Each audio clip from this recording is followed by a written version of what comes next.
Hello, the boys and girls. Jim again in the broom cupboard. Yeah, I got about I think my fourth thing about Germany. Um, Everything was sunshine and light, in my time in Germany. A few things went wrong, and I'll talk about them today.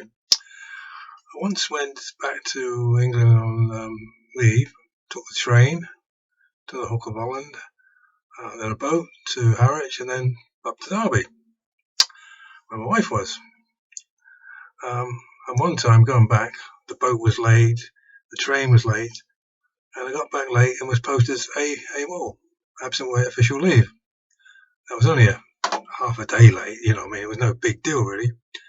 But I was hauled before the officers and accused of this heinous offence. Now, several corporals that had done this had happened to them the same sort of thing, and all they were given a sort of verbal telling off, and that was it. But no, they fined me £5, which was quite a bit of money, wasn't happy about that, and anyway, so other things happened that were. One other thing that happened in the army was barrack room damages. Everywhere you went, if you only passed through somewhere for an hour or so, they conned you for this barrack room damages, which could be several quid, and got back in the 60s, it was a fair amount of money. And another thing was in some single regiment where I was a CO's cricket fund. Now, I was sending most of my money back to my wife and keeping just a little tiny bit back for myself, and obviously paying this, so I refused to pay it. So they had me up for insubordination.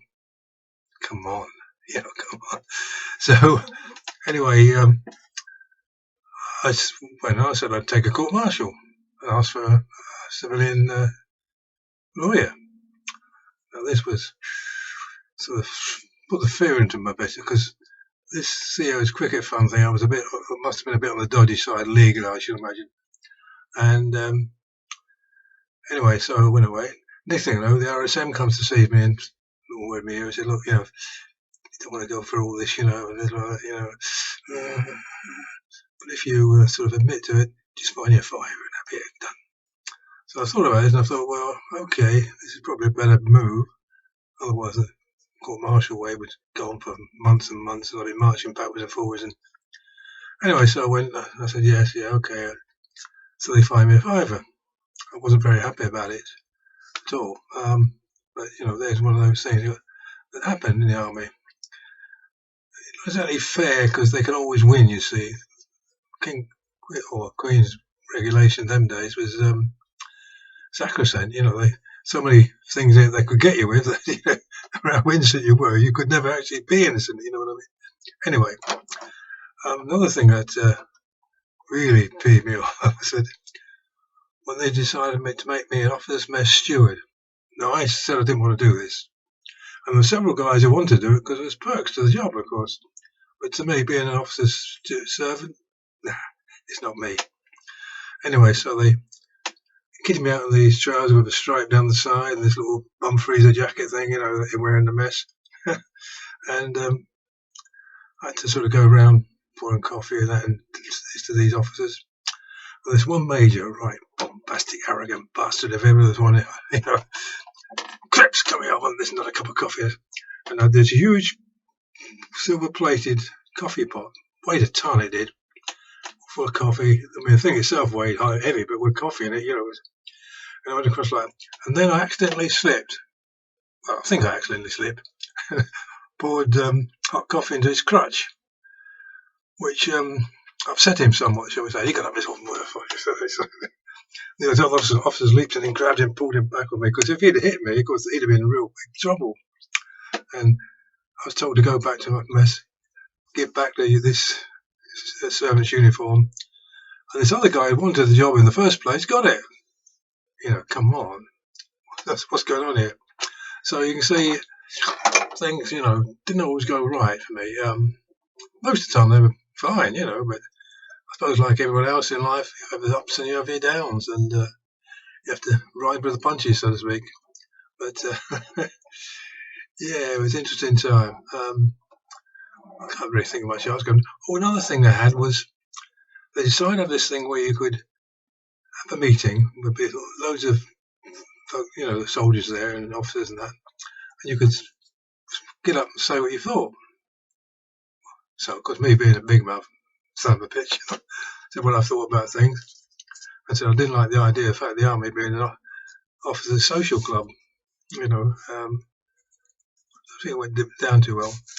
But one of the things that struck me in the army really was that I'd always been brought up from reading books when I was a kid that officers looked after the men.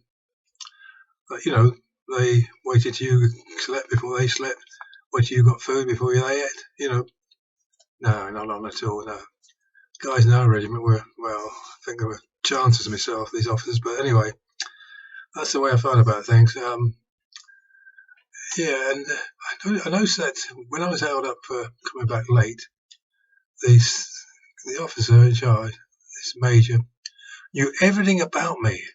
I mean, we're not just talking about, trade qualifications and how many times I've been here and where I've been posted to, where I'd gone for recreation, where I'd gone running, where I'd gone flying, joined the gliding club, I'll tell you about that later. Where I'd done this, that and the other, knew everything. And I couldn't figure this out, and I suddenly realised why. When I'd gone to Israel, and that's our special mission, they obviously started some sort of special file on me, in case I was a Arab or Israeli spy or something, I suppose. Can't imagine me being a spy, can you? Come on. Too open, really.